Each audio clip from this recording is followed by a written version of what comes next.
Cheers, guys. Epix 911, welcome to the Thursday, May 4th, 2017 edition of VR News.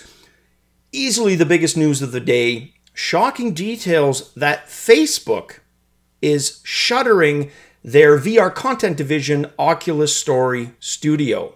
Now, this according to a blog post today by Oculus VP of Content, Jason Rubin. Now, he says the move is to focus on gaming, VR gaming relationships outside of their company. In other words, their existing network of external developers and, of course, their own hardware and the operating software for that hardware. So, definitely comes as a surprise.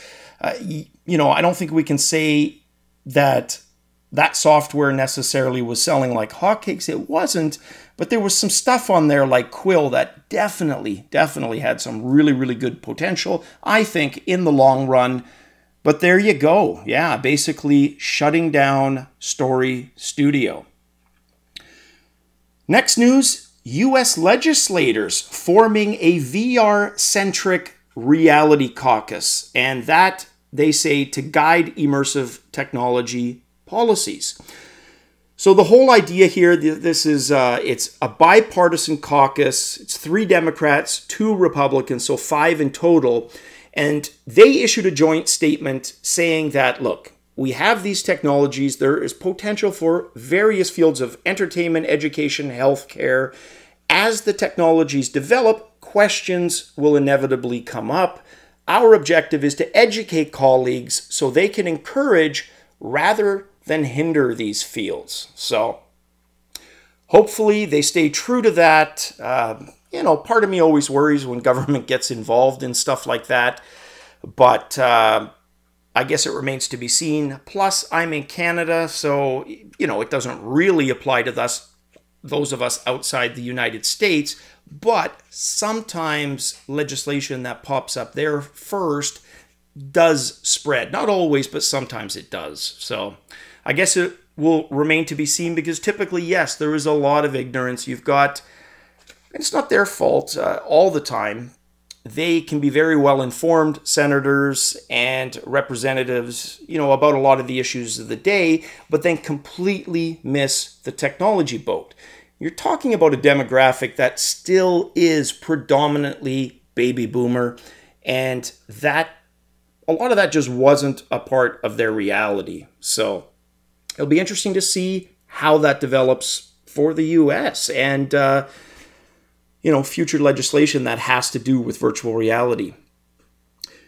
Next story, more than 5% of Facebook's employees apparently working for VR. Now, this comes about Facebook, being a public company, recently filed its quarterly report, and in that quarterly report, the headcount of the company was apparently 18,770.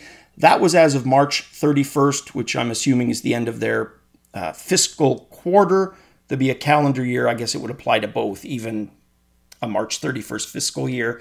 But there you go. So that is a 38% year-over-year increase, and 5.3% of that 18,000 involved in VR. That number arrived due to Arib having that conversation with John Riccatello on why he stepped down. And he had made that statement that his department had grown from 60 to 1,000.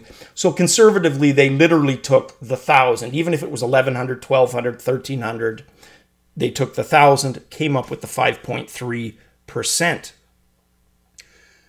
Next story, man loses over 50 pounds using a virtual reality bicycle. I've had a story like this before. This isn't new to VR. It's kind of fitting in this story, though, that the guy who does it, William Brearley, he's 36 years old. Based on his picture, I kind of pegged him in his early 20s, youthful-looking guy.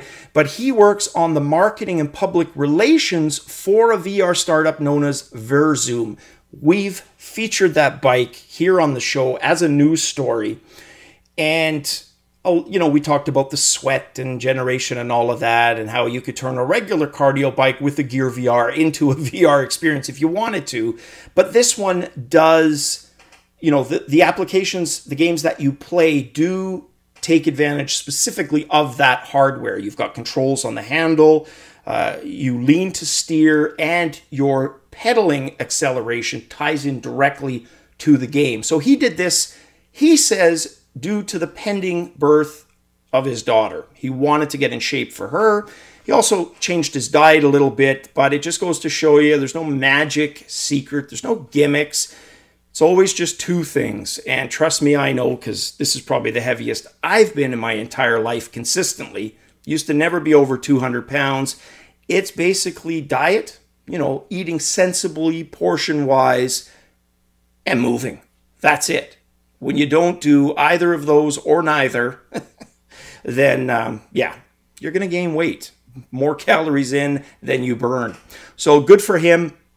When asked about that, he said, look, I think of it like kayaking. You're out there and you're totally distracted and immersed by this beautiful VR environment. In the headset, I could get into that same mindset and focus more on what was around me than whether or not I was getting tired. So there you go. That was 20 to 30 minutes basically per session. Now, why I said it's fitting is he's their marketing guy. What better marketing than to basically walk in an office, show your before picture, and then say, yeah, that's what this product did, right? Pointing to your current self.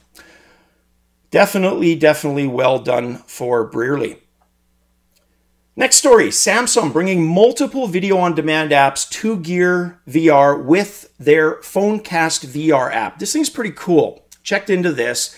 It's a single application which basically creates a screen that, for all intent and purposes, for the viewer, would be the equivalent of a 200-inch screen in real life. And with that app, you can run one of the compatible streaming services, and there's a long list. I'll probably have the graphic up for that. Name some of them: Kodi, Hulu, Smart DMB, VLive, and many more. There's, like I said, a long list, YouTube being another. So how that works, you launch that. That's kind of your portal. Then all those streaming services play out on that 200-inch. And it's nice from the point of view of consistency. A lot of those programs have their own kind of version of that. Netflix, for example, on the Gear VR has that cabin in the woods kind of thing that you're sitting in.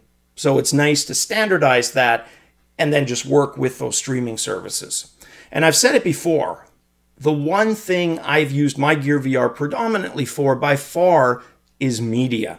I have gamed on it, but media has been probably my favorite use for the device.